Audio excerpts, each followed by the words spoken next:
Chillax, welcome to my YouTube channel. So kung bago pa sa YouTube channel, don't forget to like, comment, and subscribe. So nandito na naman tayo sa bagong tuklas.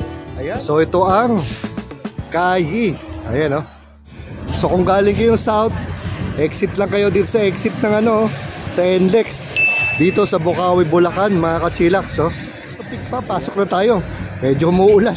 So ito mga ka-Chillax, so ating susunod na quick test ride itong Kayi X7. Ayan. So ito ay hybrid.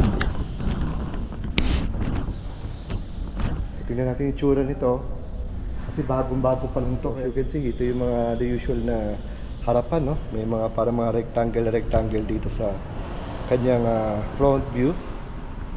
Siyempre yung Kayi na ilaw yan. Ganda rin ng ng mga sides niya. So malamang ito yung mga umiilaw, mga DRL. Then meron ding ilaw doon, may sensor. Kitang-kita nyo, no? Parang sa pinakababa nitong X7 natin, meron siyang front grille sa ilalim. Then ito yung kanyang pinaka side view. Yung tires na ginagamit niya ay Enfera Primus. Sukat ng gulong is 255/50. Tama nga ba?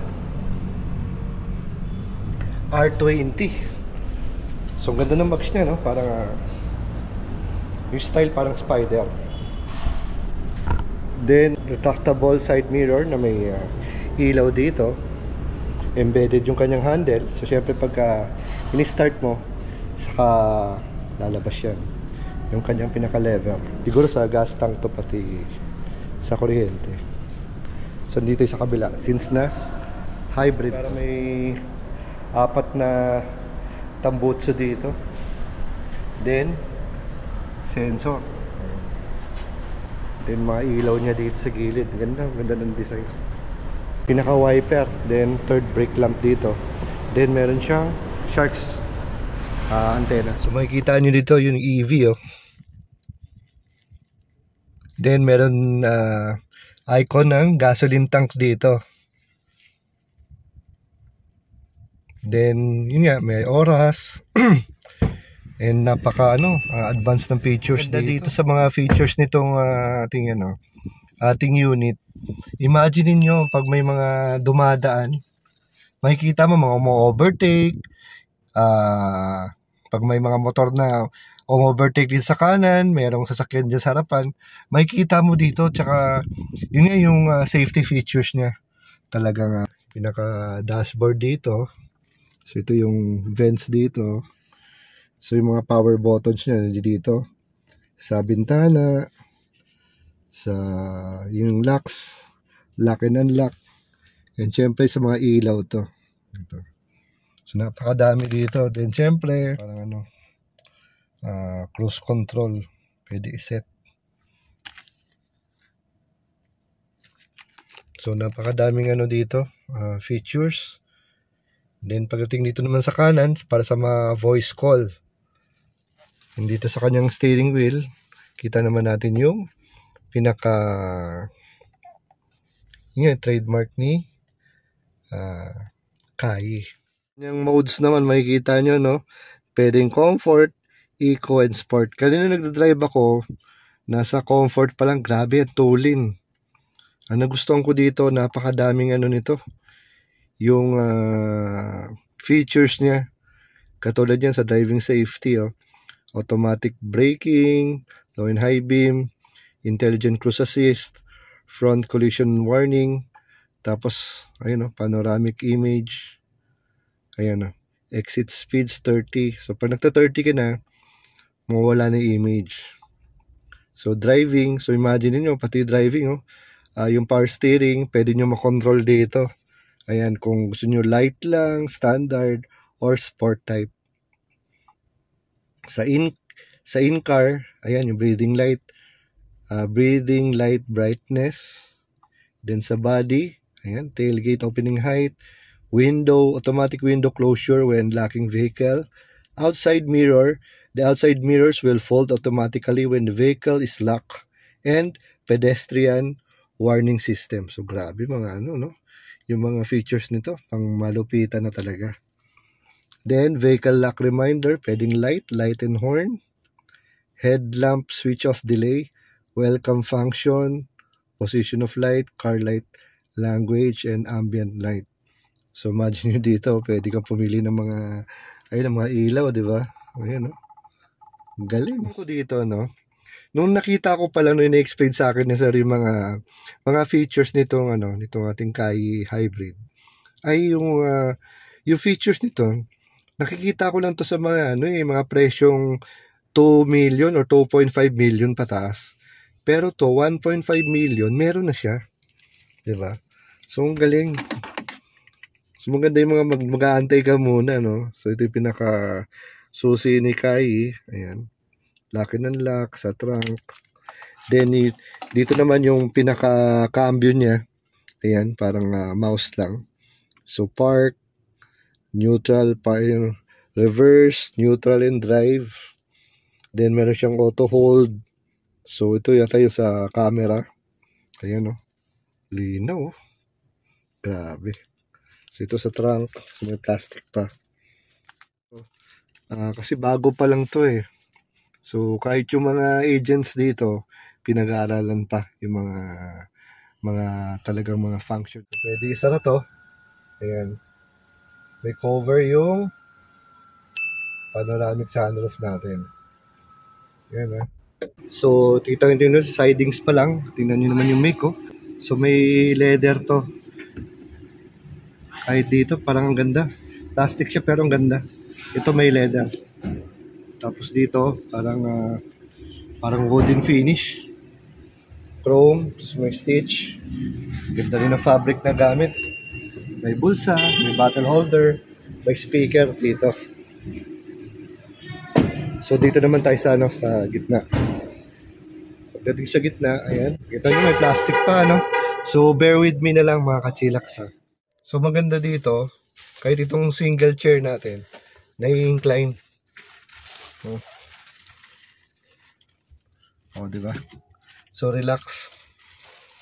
Sa yung gamit kong Montero 2016, hindi na-incline yung yung second row eh. So tingnan natin meron dito. So yun, kitang-kita natin yung merong rear vents dito sa gitna. And mga USB ports. Then merong lagayan dito. Luwag din, no? Pwedeng siya dito second row. Parang siguro speaker to.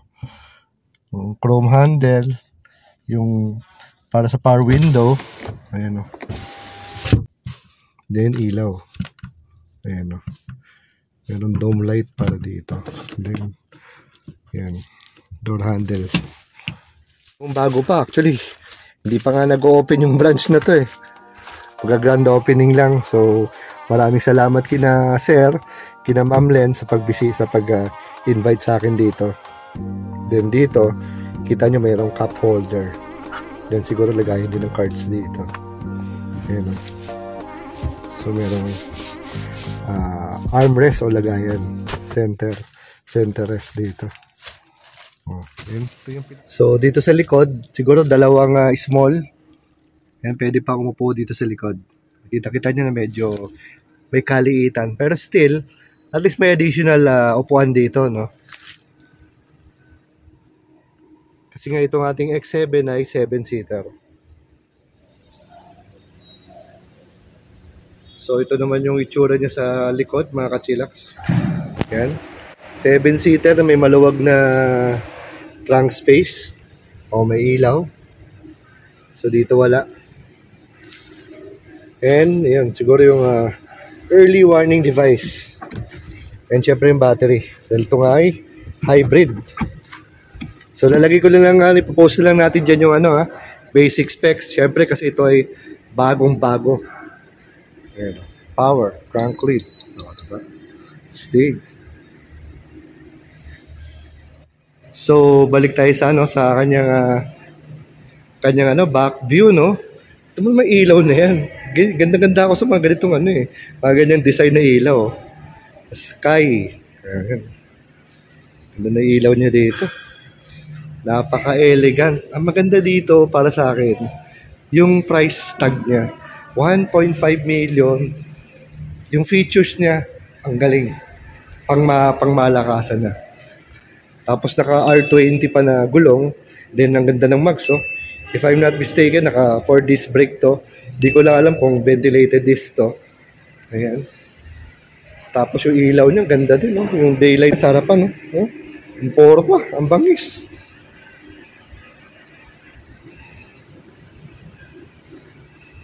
Plug-in hybrid naman nating i-drive ngayon. Ang ganda nito, ganda rin naman ang screen. Ipangkita natin yung ano dito. So, parang mouse naman, no? Bilis ah. Bilis ah. Ang torque nitong mokong na. Kaya soft lang ang tapak. Oo. Arangkada ka niyan. Oo, arangkada. Pati yung preno, lakas ah. Kung kanina, ano lang no? Smooth. Ito, smooth. Ito medyo, rough ah. SUV na kasi parang, to. Parang galit ah. Galit sa kali ito ah.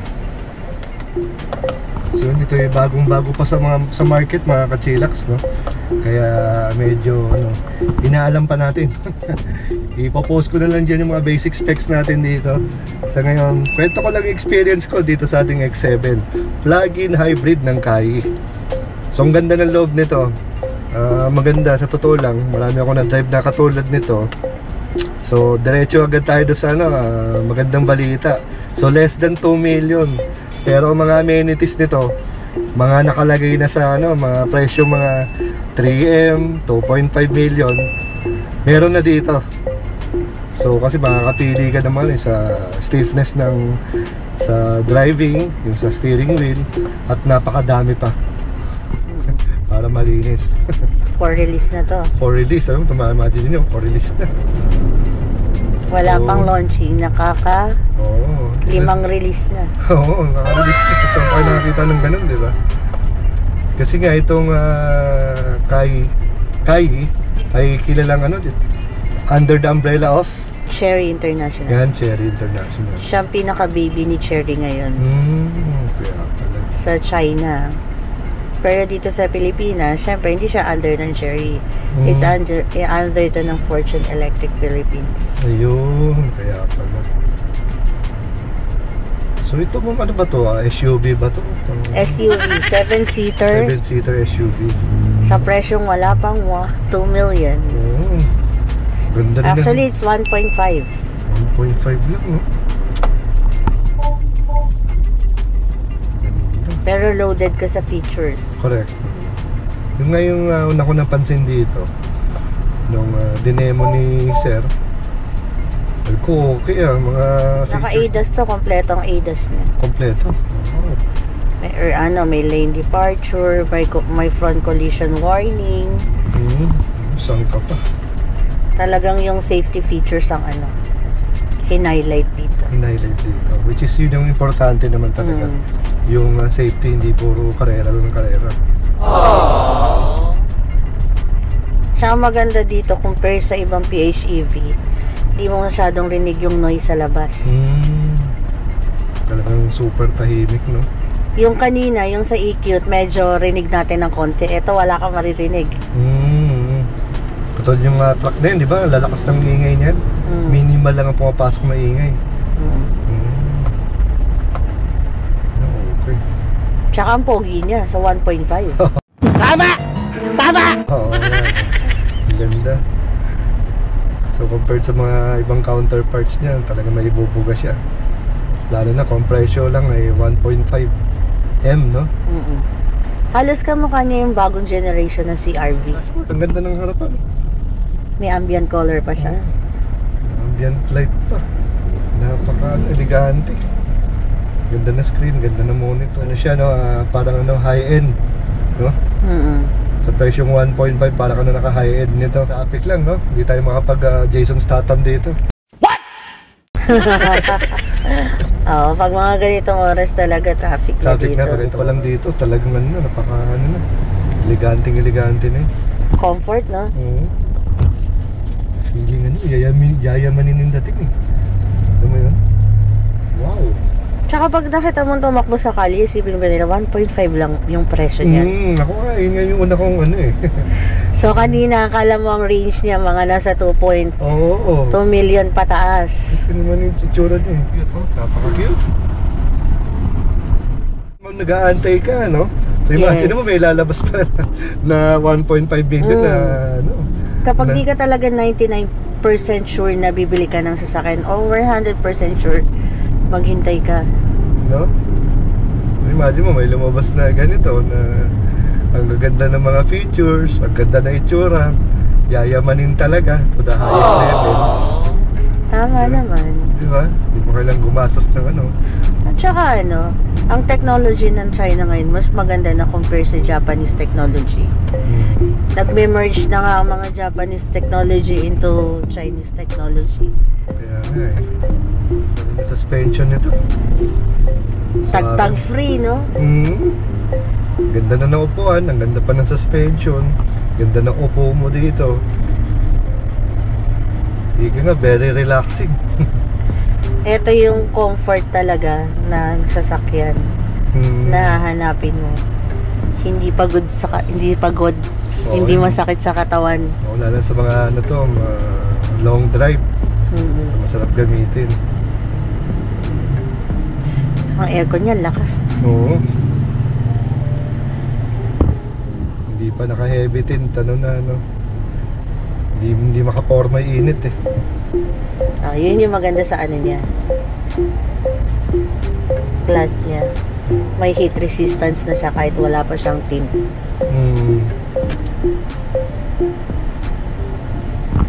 Double wall kasi itong salamin na to.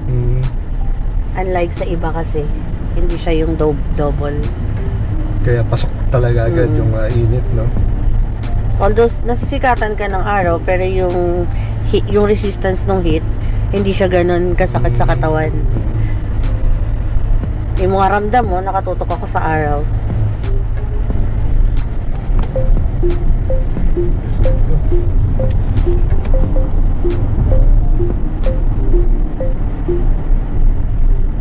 Ganda ng response, walang delay. Walang delay. Nakakatakot tuloy tumapak eh kasi yun na agad eh. Kaya lalay ka sa preno, bilis eh. Yun yung difference niya sa ibang PHEV. May PHEV kasi na merong pang delayed. Ayoko na lang mag-name ng brand.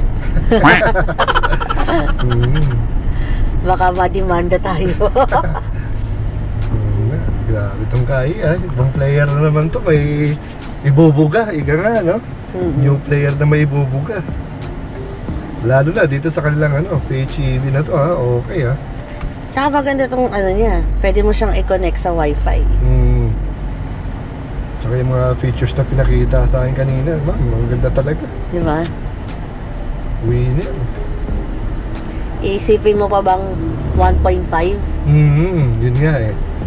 Yun nga ano eh, pansin ko eh. Tapos yung top of the line niya 1.6. Ang tutusin, ito pa daw yung ano, yung gitna, no? Mid-bar yan.